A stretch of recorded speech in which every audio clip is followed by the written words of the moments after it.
Hindi medium academy में आप सभी का स्वागत है। मैं हूं अरुण कुमार यादव और आज इस वीडियो में हम एक बहुत ही इंपॉर्टेंट प्रमेय देखने वाले हैं। एनसीईआरटी की प्रमेय 8.9 जिसका नाम है मध्य बिंदु प्रमेय। तो जो ये मध्य बिंदु प्रमेय है इसको हम मिड पॉइंट थ्योरम भी कहते हैं, शॉर्ट में इसको एमपीटी भी कहा जाता है। ये जो प्रमेय है काफी इंपॉर्टेंट है, बहुत जगह देखोगे आप इसका उपयोग होता हुआ। जो आपकी प्रश्नावली 8.2 है पूरी की पूरी इसी प्रमेय के ऊपर बेस्ड है, तो पहले इसको समझना जरूरी है। इसके साथ साथ हमें ये भी पता होना चाहिए कि इस प्रमेय को हम सिद्ध कैसे कर सकते हैं, क्योंकि इस प्रमेय को सिद्ध करने के लिए बोल दिया जाता है, डायरेक्ट क्वेश्चन आता है एग्जाम में। ठीक है, तो पहले इसको समझ लेते हैं ना, पहले इसको समझेंगे डिटेल में, आराम से समझेंगे, उसके बाद हम सिद्ध करने की बात करेंगे। पहले इसको जल्दीबाजी ना करो, सिर्फ इसको समझो कि क्या कहती है ये। मैं समझाता हूं। देखो, जो ये थ्योरम है मध्य बिंदु प्रमेय, ये कहती है किसी त्रिभुज की दो भुजाओं के मध्य बिंदुओं को मिलाने वाला रेखाखंड तीसरी भुजा के समांतर और आधे के बराबर होता है। जो मैंने पढ़ा अगर आपको समझ में नहीं आया तो आप यहां सुनो। आपके पास मान लो कि कोई त्रिभुज है। अगर आपके पास कोई त्रिभुज हो और आप उस त्रिभुज के किसी भी दो भुजाओं के मध्य बिंदुओं को मिला दो। आपके पास क्या है, एक त्रिभुज, आपने त्रिभुज की किन्हीं भी दो भुजाओं के मध्य बिंदुओं को लिया और उनको मिला दिया। तो जब आप मध्य बिंदुओं को मिलाओगे तब आपको क्या मिलेगा, तब आपको एक रेखा खंड मिलेगा, तब आपको एक रेखाखंड मिलेगा। यही रेखाखंड उस त्रिभुज की तीसरी भुजा के समांतर भी होगा और आधे के बराबर भी होगा। ठीक है, जो मैंने यहां आपको समझाया, अगर फिर भी कुछ कमी रह गई है तो फिगर से समझते हैं। फिगर में देखो, आपको समझ में आ जाएगा। यहां पर आकृति में देखो, इसी चीज को आकृति से समझो। मान लो आपके पास कोई क्या है, एक त्रिभुज है। आपके पास क्या है, कोई एक त्रिभुज है।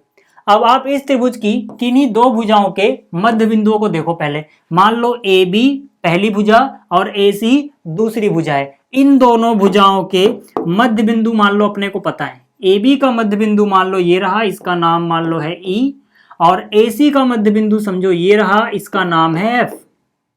अब क्या बोला गया कि मध्य बिंदुओं को क्या करो, मिला दो। ठीक है, तो मध्य बिंदुओं को मिलाओगे तो आपको क्या मिलेगा, एक रेखाखंड EF। तो जो ये रेखाखंड आपको मिला, यही तीसरी भुजा के समांतर भी होगा और आधे के बराबर भी होगा। मतलब जो EF है, देखो तीसरी भुजा कौन सी होगी, पहली भुजा ये जिसका मध्य बिंदु E है, दूसरी भुजा AC जिसका मध्य बिंदु F है, तीसरी भुजा कौन सी है, BC।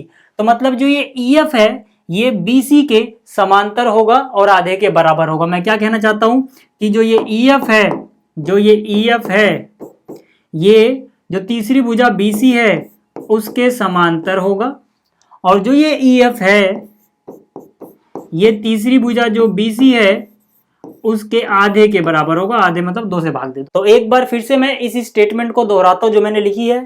ठीक है, फिगर में ध्यान देना, यहां मत देखो, अब फिगर में देखो। मैंने क्या बोला, किसी त्रिभुज की किन्हीं भी दो भुजाओं के मध्य बिंदुओं को मिलाने वाला रेखाखंड यानी कि EF तीसरी भुजा यानी BC के समांतर होगा, और यही EF तीसरी भुजा यानी BC के आधे के बराबर भी होगा। आपको ये प्रमेय आप अच्छे से समझ में आ गई होगी कि ये क्या कहती है। ठीक, लेकिन इसको हम सिद्ध कैसे करेंगे, क्योंकि सिद्ध करने को भी आता है भाई पेपर में, तो सिद्ध करना भी आना चाहिए, बहुत आसान है। ठीक है, टेंशन मत लो, जब तक मैं हूं तब तक मैथ्स में तो टेंशन नहीं लेनी है। ठीक है, देखो इसको हम सिद्ध करते हैं।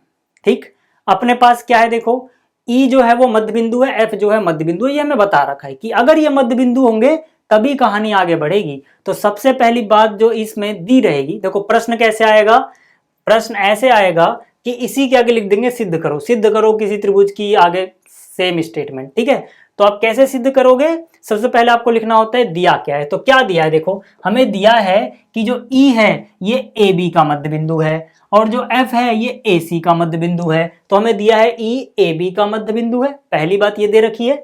दूसरी बात F AC का मध्य बिंदु है, ये दे रखा है। अच्छा, मध्य बिंदु से हमें क्या पता लगता है, भाई मध्य बिंदु का मतलब होता है बिल्कुल बीच में आने वाला बिंदु।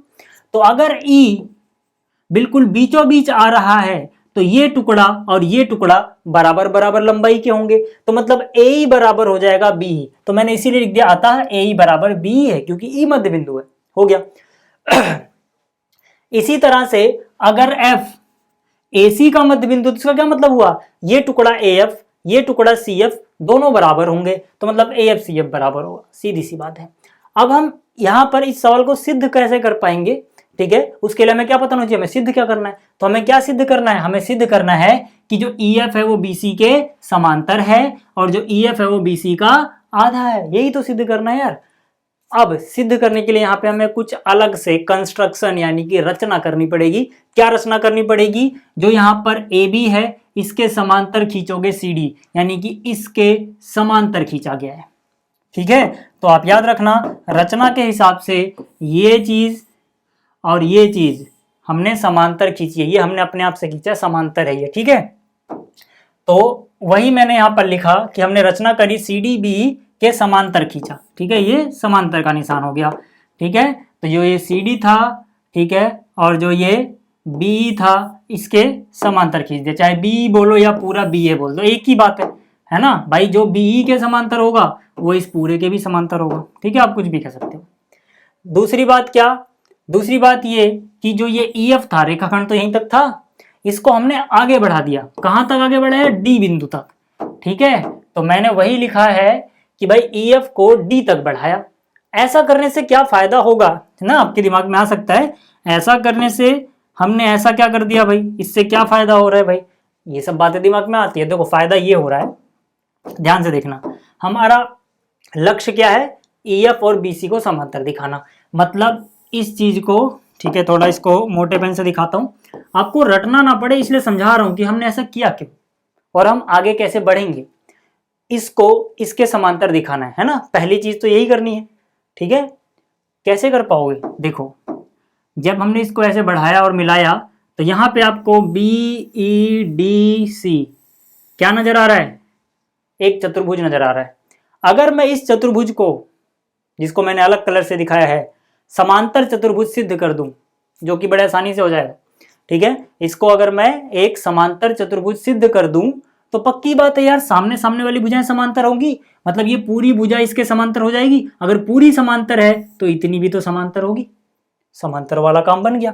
ठीक है, दूसरी बात भाई, EF को BC का आधा कैसे दिखाएंगे, EF को इस BC का आधा कैसे दिखा पाओगे, बहुत आसान तरीका है। कैसे दिखाओगे, ध्यान से देखो, अगर मैं किसी तरह ये जो टुकड़ा है EF और ये जो टुकड़ा है DF, इन दोनों को बराबर दिखा दूं भाई, अगर ये और ये बराबर दिखा दूं तो EF जो है इस पूरे का क्या होगा, आधा है ना। मान लो ये 5 है, ये 5 सेंटीमीटर है, तो 5 5 10 हुआ, तो 5 जो है पूरे 10 का क्या है, आधा। तो मतलब अगर ये टुकड़े बराबर दिखा दूं, ये और ये, तो ये वाला टुकड़ा पूरे का आधा हो जाएगा। और मैंने इसको समांतर चतुर्भुज भी सिद्ध किया था।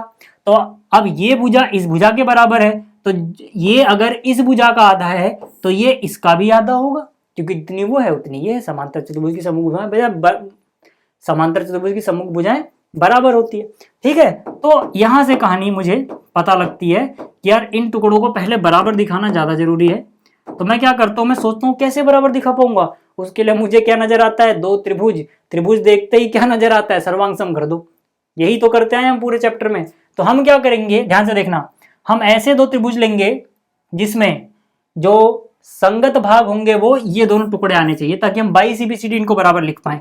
तो मैं क्या करता हूं, मैं CFD ये वाला त्रिभुज और AFE ये वाला त्रिभुज सर्वांग कर दूं अगर, तो बाई CBCD ये इसके बराबर हो जाएगा। यहीं से मुझे हिंट मिलता है। तो बस फिर आपको इन्हीं दोनों पे ध्यान देना है। मैंने यहाँ पे लिखा त्रिभुज, त्रिभुज CFD व त्रिभुज AFE में। ध्यान से देखना, बहुत आसान क्वेश्चन है यार। अगर आप बीच बीच में कुछ और कर रहे हो तो अलग बात है, सारा ध्यान यही है तो आपको समझ में आएगा, पक्की बात है। ठीक है, मेरे को अपने ऊपर इतना भरोसा है कि मैं आपको ये क्वेश्चन आसानी से समझा दूंगा, बस आपका ध्यान यहाँ हो। देखो CFD ये रहा, AFE ये रहा, क्या क्या हो सकता है यहाँ पर, जरा ध्यान से देखो क्या क्या हो सकता है यहाँ पे। पहली बात देखना, ये वाला जो कोण है भैया दिख रहा है, कोण C, ये बराबर होगा इसके कोण A के। लिख दूं, कोण C बराबर कोण A। क्यों हुआ, सोचो क्यों हुए दोनों कोण बराबर, साफ साफ नजर आ रहा है, एकांतर कोण है, एकांतर अंतः कोण। ठीक है, साफ साफ नजर आ रहा है, ये है एकांतर अंतः कोण। ठीक है, तो अंतः एकांतर कोण हो गए। कैसे हुए एकांतर कोण भाई, क्यों हुए एकांतर कोण, समझो यार, इस पूरे के ही समांतर हमने ये खींचा है। है ना, चाहे बी के समांतर बोलो, पूरे की एक ही बात है। ठीक है, अगर ये समांतर हैं तो ये कोण देखो, ये तिर्यक रेखा हो गई, ये क्या हो गई, तिर्यक रेखा। तो ये वाला कोण और ये वाला कोण क्या है, एकांतर कोण नहीं हुए क्या भाई, ये दोनों समांतर हैं, तिर्यक रेखा, एक इस तरफ का एक उस तरफ का, एकांतर कोण। जिसको ये कंफ्यूजन हो कि CD BE के समांतर खींचा था, CD जो था वो सिर्फ BE के था, हम पूरे की क्यों ले रहे भाई, BE को तो आगे बढ़ाने से मिल रहा है। ठीक है, आप चाहो तो यहाँ CD को BE के समांतर ना लिख के पूरे AB के समांतर लिख दो, एक ही बात होगी यार, उससे कोई फर्क नहीं पड़ना ज्यादा। ठीक है, चलो एक बात समझ में ये आ गई। दूसरी बात क्या, अरे यार दूसरी बात ये है कि इस त्रिभुज की ये वाली भुजा और ऊपर वाले त्रिभुज की ये वाली भुजा बराबर है, दोनों पे दो दो कट दिख रहा होगा आपको, क्यों बराबर है, F मध्य बिंदु था, दिया था, है ना। तो सीधा सीधा मैं क्या लिख सकता हूं, सीधा सीधा मैं लिख सकता हूं CF is equal to AF, है ना, दिया ही है यार हमें, वो मध्य बिंदु है तो बराबर होंगे, सीधी सी बात है, दिया है, दिया है। यहां तक समझ में आ गया। अच्छा तीसरी बात क्या है भाई, तीसरी बात यह है कि अगर मैं इसको कोण 1 बोलूं, इसको कोण 2 बोलूं, तो 1 और 2 बराबर होंगे। ये तो सबको नजर आ गया होगा ना, शीर्षाभिमुख कोण है, वर्टिकली अपोजिट एंगल बोलते हैं जिनको। ठीक है, शीर्षाभिमुख, ठीक है, शीर्षाभिमुख कोण है ये। शीर्षाभिमुख कोण बराबर होते हैं ना, जब दो रेखाएं यार दो रेखाखंड ऐसे काटे तो आमने सामने कोण क्या होते हैं, बराबर, उनको हम क्या बोलते हैं, शीर्षाभिमुख कोण। कौन सा नियम लगा, ध्यान से देखो जरा, कौन सा नियम लगा भाई यहां पर, कोण भुजा कोण। ठीक है, कौन सा नियम लगा, कोण बीच में भुजा फिर कोण सर्वांग समता से। ठीक है ना, कोण भुजा कोण सर्वांग समता से। कौन कौन से त्रिभुज, त्रिभुज CFD, CFD सर्वांगसम हो गया त्रिभुज AFE। ठीक है, किनारे किनारे के कोण और बीच वाली भुजा का इस्तेमाल किया हमने। जैसे ही इतना हुआ, जैसे ही इतना हुआ, बाई CPCT आप क्या बोल सकते हो भाई, बाई CPCT पहली बात तो ये टुकड़ा इसके बराबर हो जाएगा। ठीक है, कैसे होगा जरा ध्यान से देखना, हमें चाहिए ये टुकड़ा यानी कि DF बोलो, ठीक है, या FD बोलो, एक ही बात है। देखो ये रहा FD बराबर हो गया, देखो इसके लास्ट के दो ले रहे हैं तो इसके लास्ट के दो अक्षर से बनने वाली भुजा लेंगे, संगत चीजें लेनी होती हैं, तो ये हो गया बराबर FE के। कैसे हुआ, CPCT से। CPCT का क्या मतलब होता है समझा चुका हूं।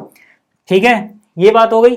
अच्छा चलो इतना तो हो गया, कुछ और भी काम का मिल रहा है क्या यहाँ से, हाँ एक और चीज काम की मिल रही है जो इसको समांतर चतुर्भुज सिद्ध करने का काम आएगी। कौन सी चीज, कि भैया जो CD है वो AE के भी बराबर है। अब ये हमारे काम कैसे आएगा अभी समझाऊंगा। ठीक है, पहले इसको ना थोड़ा मैं नीचे ले आऊं, पहले इसको थोड़ा नीचे ले आता हूं मैं, क्योंकि ये चीजें तो ऊपर चली जाएंगी ना भाई, तो फिगर को नीचे लिखना थोड़ा ज्यादा जरूरी हो जाएगा। ठीक, चलिए देखो अब मेरे काम का और क्या है, CD। ठीक है, देखो इस त्रिभुज में C और D शुरू का और लास्ट का अक्षर मिल रहा है, तो इसका भी शुरू का लास्ट का लोगे तो CPCT लिख सकते हो। ठीक है, यानी कि A।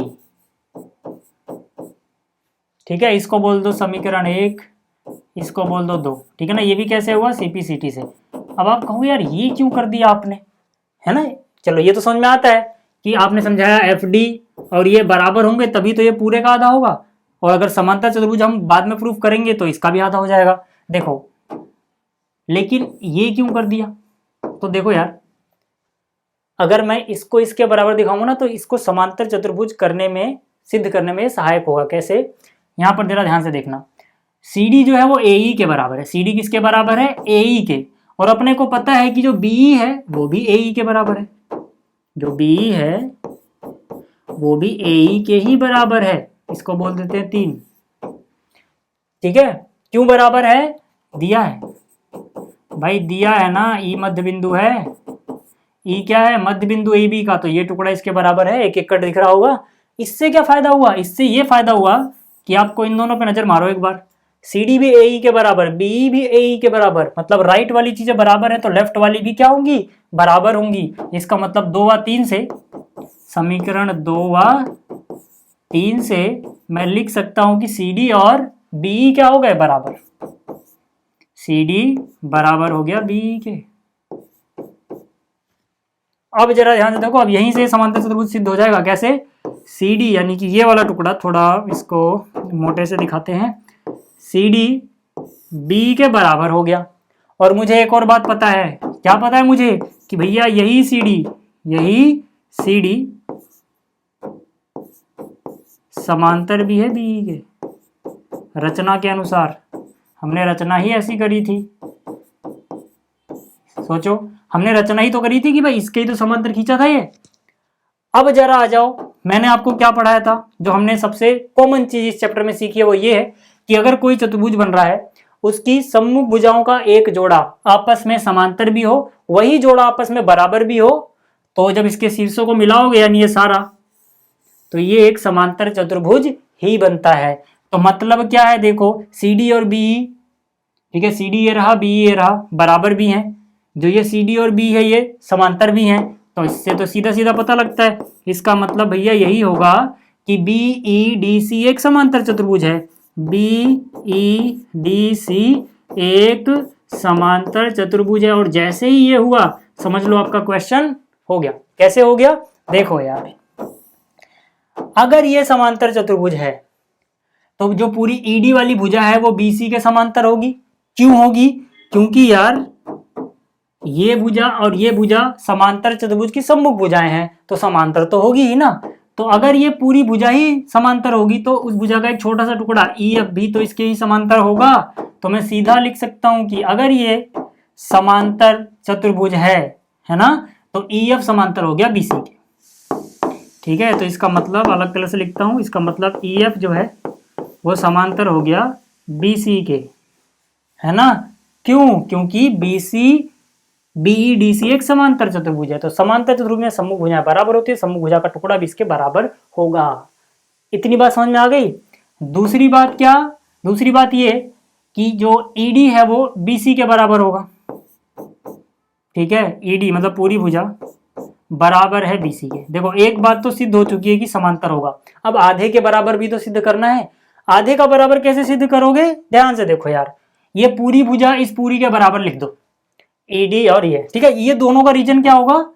क्योंकि बी ई डी सी एक समांतर चतुर्भुज है, इसीलिए सम्मुख भुजा बराबर लिख सकते हो, उनका टुकड़ा भी समांतर लिख सकते हो। ठीक है, तो अब ईएफ को बीसी का आधा कैसे लाओगे? आपको ईएफ लेके आना है कहानी में, क्योंकि सिद्ध क्या करना था? ईएफ बीसी का आधा है। तो इस पूरे को मैं क्या लिख सकता हूं? ईएफ, इस पूरे को मैं लिख सकता हूं EF plus F D, EF plus में एफ डी बराबर बीसी। ध्यान से देखना मैंने क्या किया है, मैंने ईडी की जगह ईएफ जमा एफ डी लिख दिया है। क्यों? क्योंकि जो पूरा ईडी है वो ईएफ और एफ डी दोनों को मिला के बन रहा है, जोड़ के बन रहा है। लेकिन मुझे तो पता है कि ईएफ और एफ डी बराबर है। अभी ऊपर मैंने सिद्ध किया था, देखो कहां पे सिद्ध किया है, ईएफ और एफ डी कहीं सिद्ध किया था, ये रहा ईएफ और एफ डी, है ना। एफ ई एफ डी एक ही बात है, ठीक है। ईएफ लिखो एफ ई लिखो एक ही बात है, ठीक है। अगर आपको कंफ्यूजन है तो मैं ईएफ को एफ ई लिख देता हूँ, ठीक है, या तो रहने दो, ये समझ जाओगे, ठीक है। आप याद रखना, एफ ई लिखो ईएफ लिखो एक ही बात होती है, ठीक है। तो ये हो गया। अब क्योंकि ये दोनों बराबर हैं ईएफ और एफ डी, तो मैंने ईएफ की जगह ईएफ लिखा और एफ डी की जगह भी ईएफ लिख दिया बराबर बीसी। ऐसा क्यों किया? क्योंकि ईएफ जो है वो, ठीक है, ईएफ जो है वो बराबर है एफ डी के, ठीक है। तो इसीलिए मैं एफ डी की जगह भी ईएफ लिख दूंगा। अब दोनों चीजें बराबर है, ईएफ ईएफ कितनी बार ईएफ हो गया? 2 बार ईएफ हो गया। किसके बराबर है? बीसी के। तो ईएफ बराबर कितना होगा? बीसी बटे में 2।